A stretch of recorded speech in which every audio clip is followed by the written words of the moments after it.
On the morning of July 3, 2019, 29-year-old Hannah Bell began her day like any other. She lived alone in a quiet apartment complex on the outskirts of Asheville, North Carolina. The sun was already rising by the time she stepped outside, dressed neatly in a navy blue blouse and dark jeans. Her long brown hair was tied back, and she carried her laptop bag, ready for another routine day at her graphic design job.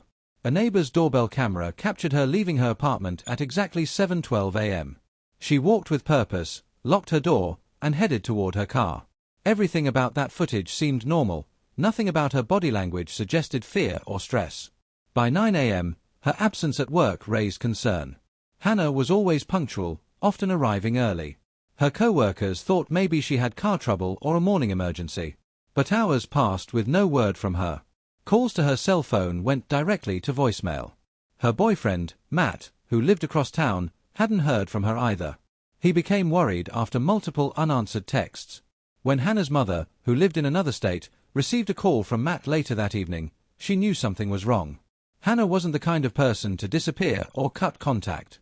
A missing persons report was filed that night. At around 11:30 p.m., her car was located by a local park ranger near a wooded hiking trail about 12 miles away from her usual commute route.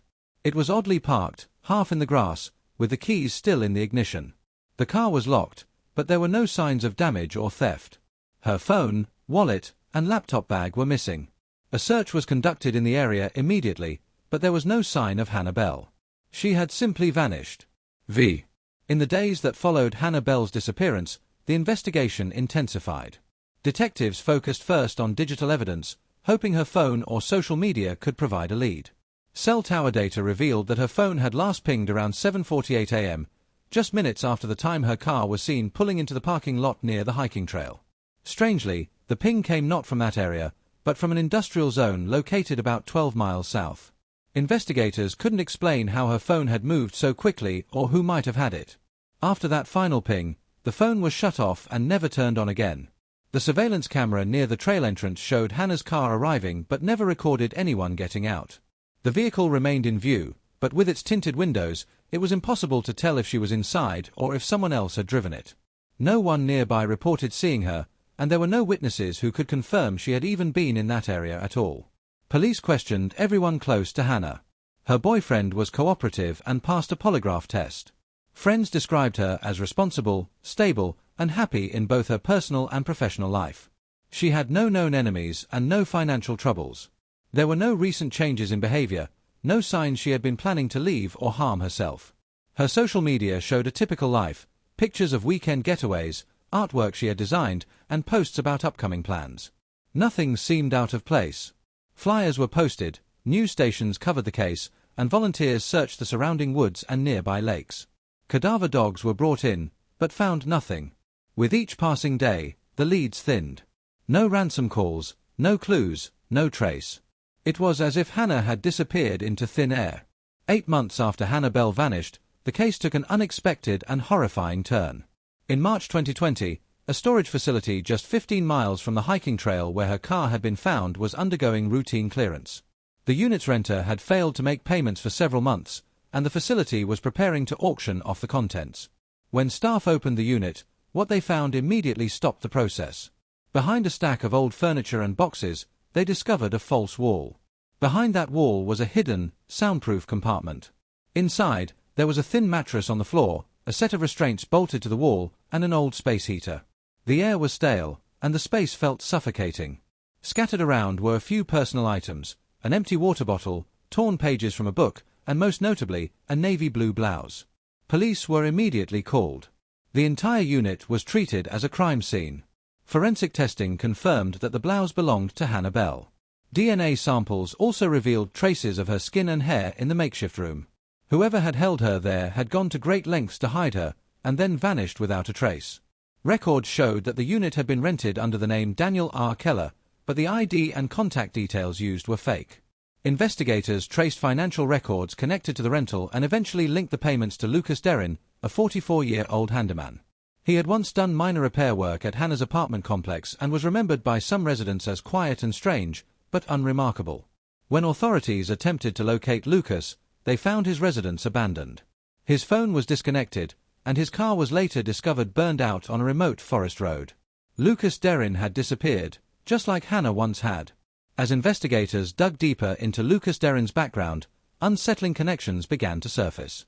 Though he had no prior criminal record, he had lived in several small towns across the state over the past 2 decades, always working low-profile maintenance or repair jobs under different aliases. A pattern began to emerge. Wherever Lucas had lived, there were reports of missing women. Most of the cases had gone cold, filed away quietly over the years with little media attention. One case stood out. In 2008, a 20-year-old college student named Melissa Crane had disappeared just 30 miles from Asheville. She had vanished after calling a friend to say her sink was leaking and someone from her apartment's maintenance crew had come to fix it. Melissa was never seen again. At the time, no suspects were ever identified. Now, with new interest in Lucas Derrin, detectives pulled Melissa's file and cross-referenced records. It turned out Lucas had been subcontracted through a maintenance company at her apartment complex during that exact time. There had been no follow-up back then, and the company had since gone out of business. Lucas's method of operation became clearer. He embedded himself in residential communities, gained access to women's homes under the guise of routine repairs, and vanished before anyone suspected him. The FBI joined the investigation, labeling Lucas a suspected serial predator. With Hannah's DNA found in the storage unit, and now links to Melissa's disappearance, authorities believed there were likely more victims. Despite national attention and a manhunt stretching across multiple states, Lucas stayed ahead of law enforcement. He was spotted in Tennessee, then weeks later in Colorado. Each time, by the time authorities arrived, he was already gone, leaving behind no fingerprints, no digital trace, and no clear motive. He was a ghost. A hunter who had learned to disappear. 2 years after Hannah Bell vanished, the case took a dramatic and unexpected turn. In May 2022, a woman stumbled into a hospital emergency room in Kansas City, Missouri. She was barefoot, bruised, and severely dehydrated. She carried no identification and refused to speak for hours. The only thing she gave was a small piece of torn paper with one word scribbled on it, Asheville. When nurses asked her name, she quietly said, Hannah. Hospital staff contacted local authorities, and within hours, her fingerprints confirmed the impossible. This was Hannah Bell, alive after being missing for 23 months. The story she later shared with investigators was terrifying. After being abducted on the morning of July 3rd, she was kept in captivity and moved multiple times across state lines.